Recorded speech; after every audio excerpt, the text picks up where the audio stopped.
अगर आपके घर वाले आपकी अरेंज मैरिज के लिए रिश्ता देख रहे हैं और आप वो मैरिज नहीं करना चाहते हो तो आज की ये वीडियो आपके लिए है। इस वीडियो में मैं आपको एक सक्सेस स्टोरी के थ्रू बताऊंगा कि कैसे ऐसी अनवांटेड सिचुएशन से आप भी अपनी लाइफ में बच सकते हो, क्योंकि मैरिज जो है वो आपकी लाइफ का डिसीजन होता है और एंड तक आपको ये डिसीजन तब तक परमानेंटली नहीं लेना चाहिए जब तक आप पूरी तरह से खुद रेडी ना हो। इवन दो आप अरेंज मैरिज ही करना चाहते हो, लेकिन एट द एंड आपके पास चॉइस होनी चाहिए कि आप जिस पार्टनर को चाहते हो उसी के साथ आपकी शादी हो। तो इसीलिए ये सक्सेस स्टोरी मैं कंटिन्यू कर रहा हूँ, आप इसको सुनिए और समझिए। और इसमें जो सक्सेस स्टोरी है वो सब्लिमिनल और एफर्मेशन की है, लेकिन यहाँ पे पर्सनल सब्लिमिनल वाली सक्सेस स्टोरी ये नहीं है, ये चैनल के ही सब्लिमिनल की सक्सेस स्टोरी है। तो जिनकी ये सक्सेस स्टोरी है उनका रिसेंटली मेरे पास ये मैसेज आया था कि उनकी शादी फिक्स हो गई है, उनके घर वालों ने ज़बरदस्ती वो शादी फिक्स कर दी है उनसे बिना पूछे ही। क्योंकि उनसे जब भी पूछा जाता था तो वो हर बार मना कर देती थी कि मुझे ये शादी नहीं करनी है। तो ऐसे जब उन्होंने फिक्स कर दिया उनकी फैमिली ने ये रिश्ता, तो उन्होंने मुझसे पूछा कि मैं इस जगह पे क्या करूँ। तो फिर मैंने उनको कुछ ऑप्शंस दिए कि आपके पास दो ऑप्शंस होते हैं।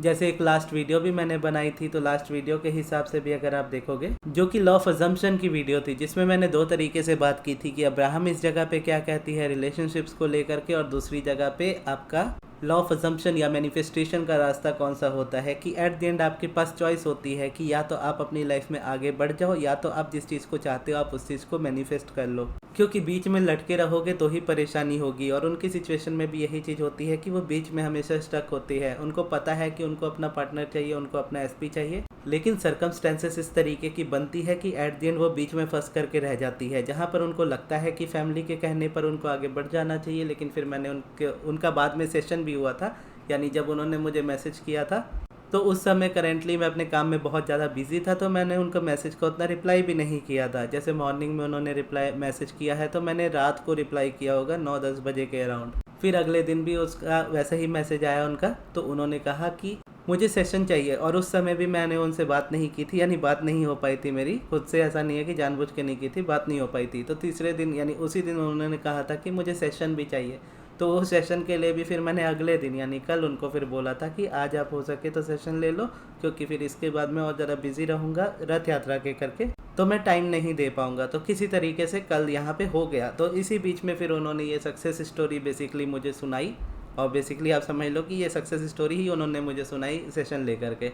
तो ऐसे में जब वो पहले मैसेज में आई थी तो मैसेज में मैंने उनको जस्ट यही चीज़ बताई थी और वो वीडियो मैंने बना दी थी, और उसी तरह का एक और सेशन भी था, तो दोनों को कंबाइन करके मैंने एक आंसर के तौर पे वो वीडियो बना दी थी। उस वीडियो को उन्होंने सुना था, जो इससे जस्ट पहले वाली वीडियो थी लॉ ऑफ अजम्पशन वाली, उस वीडियो को उन्होंने बार बार सुना। उसके अलावा उन्होंने मेरा सब्लिमिनल 2 चूज़ किए इसी चैनल के, एक अलाइनमेंट वाला और एक सेल्फ लव वाला। और मैसेज में ही मैंने उनको बता दिया था कि हाँ आप इस जगह पे मैनिफेस्ट करना चाहते हो तो एक रोबोटिक अफर्मेशन मैं आपको दे सकता हूँ अभी, जिसको आप यूज़ कर सकते हो। तो 2-3 मैंने उनके हिसाब से दे दी, और उसमें से कोई एक चूज़ करने को कहा, जिसमें से एक थी कि मेरे पेरेंट्स ने खुद ये रिश्ता अपनी तरफ से कैंसिल कर दिया है, मेरे पेरेंट्स ने खुद ये रिश्ता अपनी तरफ से कैंसिल कर दिया है। तो उन्होंने बस अपना सब्लिमिनल को कंटिन्यू रखा, सब्लिमिनल सुना और इस एफर्मेशन को कंटिन्यू किया, और इसके अलावा जो भी उनको लगा खुद को डिस्ट्रैक्ट करने के लिए उन्होंने वो चीज़ की। और उनका ये भी देखो कि जब तक वो इस वाली सिचुएशन में फंसे थे उनका किसी भी तरीके से मुझसे कन्वर्सेशन हो नहीं पा रहा था। कैंसिल होने के बाद उनकी मुझसे बात हुई, और उसके बाद उन्होंने जब मुझे बताया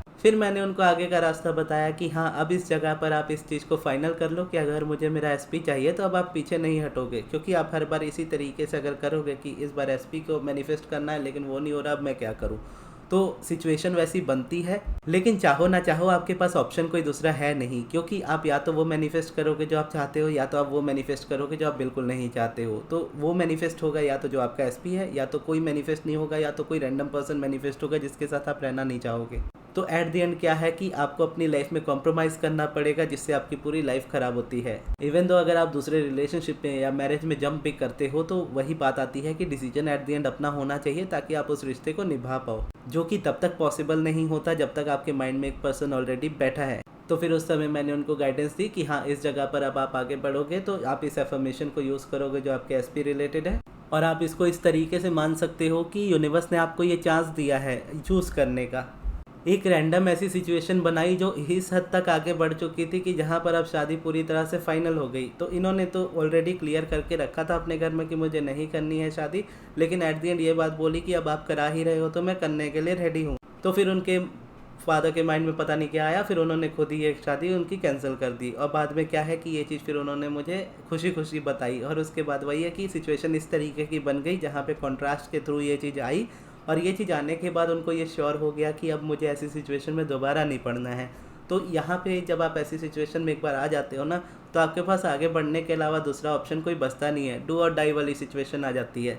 और इंसानों में पता नहीं ये आदत होती है और हमेशा होती है, मैंने भी नोटिस की है अपने आप में, और हर किसी में ये चीज़ मैंने देखी है कि जब तक सिचुएशन डू और डाई वाली नहीं आती ना, तो लोग आगे नहीं बढ़ते अपनी लाइफ में। कर लेंगे, देख लिया जाएगा, ये है वो है, जो भी है, अपना एट द एंड तक अपना बहुत कुछ ट्राई करते रहते हैं, इधर उधर भटकते रहते हैं। लेकिन जब समझ में आ जाता है कि अब और कुछ बचा नहीं है करने को, तब एक चीज़ पकड़ते हैं, फिर उस चीज़ को मैनिफेस्ट करते हैं।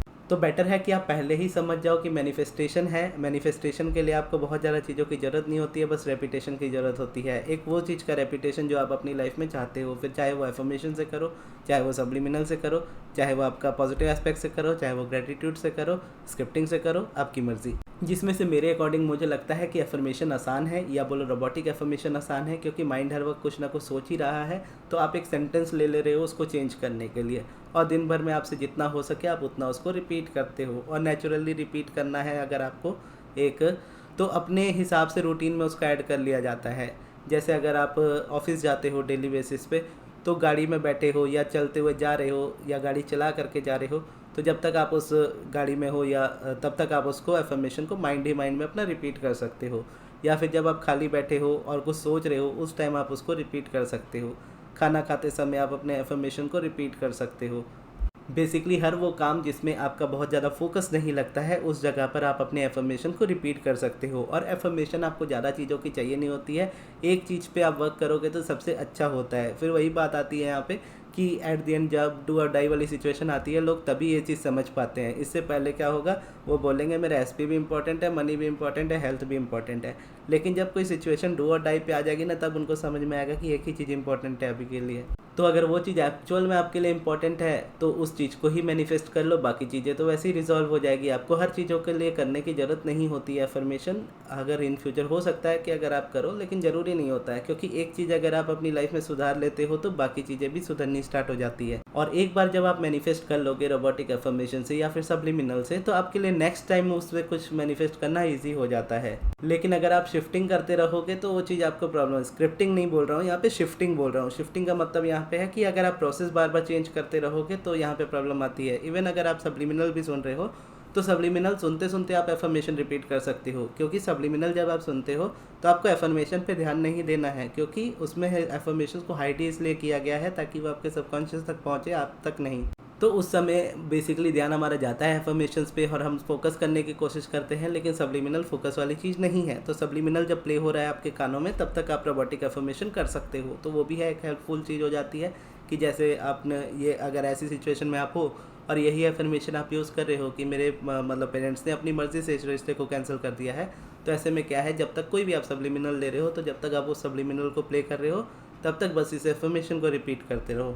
और क्योंकि एट द एंड फिर कोई चॉइस भी नहीं होती, उनके पास भी नहीं थी, क्योंकि एट द एंड बस वही था कि अब हो जाएगी तो फिर मुझे एक्सेप्ट करना पड़ेगा। तो वैसी सिचुएशन थी डू और डाई वाली, जहाँ पर उन्होंने एट द एंड अपनी डिज़ायर को मैनिफेस्ट कर लिया, बहुत कम समय में मैनिफेस्ट कर लिया। तो इससे ये भी चीज़ पता चलती है कि वर्क सारी चीज़ें करती है, बस डिपेंड आपके ऊपर करता है। इस सिचुएशन में कई लोग होते हैं जो इस जगह पे मैनिफेस्टेशन फेल कर लेते हैं, बाद में भले उसको डेस्टिनी या कर्मा या किसी भी चीज़ का नाम दो, लेकिन हर चीज़ को चेंज किया जा सकता है। लेकिन वही है कि एक बार जब आप उस सिचुएशन में पहुंच जाते हो तो फिर करना मुश्किल हो जाता है बहुत ज़्यादा। लेकिन पॉसिबल हर सिचुएशन में है, आप किसी भी सिचुएशन में हो, तो बस डिसाइड आपको करना होता है आपको क्या करना है, और उसी को फिर आपको कंटिन्यू करना होता है। और इससे ये भी पता चलता है कि हाँ, मेरे चैनल के जो सब्लिमिनल है वो भी इनफ है, मोर देन इनफ है आपकी हेल्प के लिए। और यहाँ पे देखोगे तो कोई डिज़ायर रिलेटेड भी एफर्मेशन नहीं थे या सब्लिमिनल नहीं था, बस डिज़ायर रिलेटेड उनका एफर्मेशन था जो मैंने उनको दिया था, और बाकी वो सब्लिमिनल जो सुन रहे थे वो सेल्फ लव और अलाइनमेंट का था। तो अगर आप मेरे चैनल में ही सर्च करोगे, चाहे आपको कुछ भी लॉ ऑफ अट्रैक्शन से रिलेटेड चाहिए हो, आप मेरे चैनल पे सर्च करोगे मेरा नाम लिख करके, Gagan universe law of attraction, Gagan universe law of assumption, Gagan universe robotic affirmation, सारी चीज़ें आपको मिल जाएंगी। बस यही है कि लोग उसको सर्च नहीं करते, बस उनको ये फील होता है कि अगर कोई पर्सन यूट्यूब पे वीडियोस बना रहा है तो उसकी उतनी वैल्यू नहीं है जितनी हम एक वेबिनार में जा करके लेते हैं या पैसा पे करके लेते हैं। तो वो चीज़ मेरे माइंड में कभी नहीं रही है, खास करके टीचिंग्स को लेकर के, कि मैं आपको वो चीज़ें ना दूँ या फिर मैं आपसे कुछ चीज़ें छुपा करके रखूँ। मेरे लिए बस ये है कि मेरे पास हमेशा शुरू से ये चीज़ें रही है, मैंने इसको क्लियरली शेयर किया है। मुझे कोई प्रॉब्लम नहीं है सारी चीज़ें खुलकर शेयर करने में, तो आपको भी नहीं होनी चाहिए उसको खुल कर के एक्सेप्ट करने में। एफर्मेशंस हो, रोबोटिक एफर्मेशन हो या सब्लिमिनल हो, वो भी अगर आप देखोगे मेरे चैनल पे ऑलमोस्ट हर एक टॉपिक को लेकर के कवर्ड है जो बेसिकली ह्यूमन की लाइफ में होते हैं, चाहे वो हेल्थ को लेकर के हो, मनी को लेकर के हो, रिलेशनशिप को लेकर के हो, ओवरऑल लाइफ में गवर्नमेंट जॉब या सक्सेस को लेकर के हो। तो बस आपको क्या करना है, आपको उन चीज़ों को रेपिटेशन देना है। जैसे एक चीज़ मैं अपनी लाइफ में मानता आया हूँ कि ज़िंदगी में 2 चीज़ें आपको देनी पड़ती है, या तो आपको पैसा देना पड़ता है या तो आपको वक्त देना पड़ता है, और ये 2 बातों को आप हमेशा याद रखिएगा, आपको बहुत हेल्प करेंगी। जब मैं नहीं कमाता था, जब मेरे पास पैसे नहीं होते थे, तो मेरे पास क्या था, वक्त तब भी बहुत था, आज भी बहुत है। लेकिन तब का जो वक्त था उस समय मनी नहीं होता था, तो मुझे टाइम से ही सारी चीज़ें करनी थी। तो उस समय मैंने बहुत सारी किताबें पढ़ी, 100 से ज़्यादा किताबें पढ़ी, तब जा कर के अब्राहम की किताब मेरे पास आई। उसके बाद अपनी लाइफ को चेंज किया, फिर उसके बाद भी मेरी लाइफ में रेजिस्टेंस बहुत ज़्यादा एंटर हुई, उसके बाद उसको भी ठीक किया। तो मैंने टाइम दे करके इन चीज़ों को सीखा, टाइम दे करके रेपिटेशन किए, टाइम दे करके ये सारी चीज़ों में आगे बढ़ा मैं। उसके बाद जा करके मैं आज यहाँ पर हूँ जहाँ पर मेरे पास इनफ टाइम आज भी है। क्यों? क्योंकि मैंने अपना करियर उसी तरीके का चाहा था जहाँ पे मेरे पास टाइम की और मनी की फ्रीडम हो। आज की डेट में दोनों हैं। तो बस वही है कि आज तब पैसे नहीं होते थे तो उसकी वजह से टाइम पे मैं फोकस करता था। आज की डेट में क्या होता है कि पैसे हैं, लेकिन अब वो नॉलेज की मुझे ज़रूरत नहीं होती है, क्योंकि वो नॉलेज मेरे पास ऑलरेडी है। मैं रेपिटेशन पे अपना टाइम दे देता हूँ। तो बस वही कोई न्यू पर्सन है यहाँ पर जिसको अपनी लाइफ में चाहिए होता है कि कोई पर्सनल सपोर्ट चाहिए या पर्सनल गाइडेंस चाहिए, तो वैसे लोग अगर मेरे पास आते हैं सेशंस के लिए या सब्लिमिनल के लिए, तो उनका समझ में आता है कि वो प्रोफेशनल्स है, उनके पास उतना टाइम नहीं है देने को, तो वो अपना मनी स्पेंड करके वो चीज़ें लेते हैं और उससे फिर वो अपना रेपिटेशन कंटिन्यू करते हैं। लेकिन वही बात आती है कि एट द एंड रेपिटेशन आपको करना होता है, टाइम आपको देना ही पड़ता है किसी न किसी रीज़न से। बस जो मनी वाला पार्ट होता है वो आपके टाइम को भी बहुत ज़्यादा ईजी कर देता है। तो मनी वाला बेसिकली पार्ट आपको अपनी लाइफ में ग्रो करना भी चाहिए, और उसके लिए मैंने रोबोटिक एफर्मेशन डाली भी थी चैनल पे। आप रोबोटिक एफर्मेशन मनी वाली या मनी रोबोटिक एफर्मेशन गगन यूनिवर्स लिखोगे तो आ जाएगी वो, तो वही मैं भी यूज़ करता हूँ। तो बेसिकली आपकी मनी की भी लाइफ में अगर प्रॉब्लम है तो वो भी सॉल्व हो जाएगी, अगर नहीं भी है तो बेसिकली आपको वो एफर्मेशन अपनानी ही चाहिए अपनी ज़िंदगी में, क्योंकि मनी की नीड हर किसी को होती है उसकी लाइफ में, और मनी आपके टाइम और एनर्जी को बहुत हद तक सेव करता है। इतना ज़्यादा जितना आप अगर उस वाली वाइब्रेशन में नहीं हो तो आप इस चीज़ को नहीं समझ पाओगे। जिसकी लाइफ में मनी की वो वैल्यू है या फिर जो मनी को लेकर के स्ट्रगल कर रहे हैं, वो एक्चुअल में इस बात को समझ पाते हैं कि कितना ज़्यादा टाइम और वैल्यू आपको मनी देता है। तो मनी से भी दूर मत भागिए, मनी से भी ऐसा मत कीजिए कि मेरे पास पैसे नहीं है या फिर ये चीज़ें बहुत महंगी है या मैं अफोर्ड नहीं कर सकता। बस ये है कि अपने एफर्मेशंस का इस्तेमाल कीजिए, और चीज़ें सारी आपको यूट्यूब पे ही मिल जाएगी, इवन मेरे चैनल पे ही मिल जाएगी। आप उन चीज़ों को जब यूज़ करोगे आपका माइंडसेट चेंज होगा, चीज़ें बेटर होंगी आपके लिए। एट द एंड सारी चीज़ें आपके फेवर में ही होनी स्टार्ट होंगी। तो बेसिकली सिचुएशन जो भी हो, अपनी उस जगह पर आप अपना कंप्लेंट करने से बचिए और उस चीज़ का सॉल्यूशन देखिए और उसके रेपिटेशन में आइए, और उससे क्या है आपकी लाइफ में वो चेंजेस आ जाएंगे जो आप एक्सपेक्ट कर रहे हो। तो ये थी हमारी आज की वीडियो। आपको ये वीडियो कैसी लगी कमेंट्स में ज़रूर बताइएगा, और इस वाली वीडियो को यहाँ तक देखने के लिए बहुत बहुत धन्यवाद।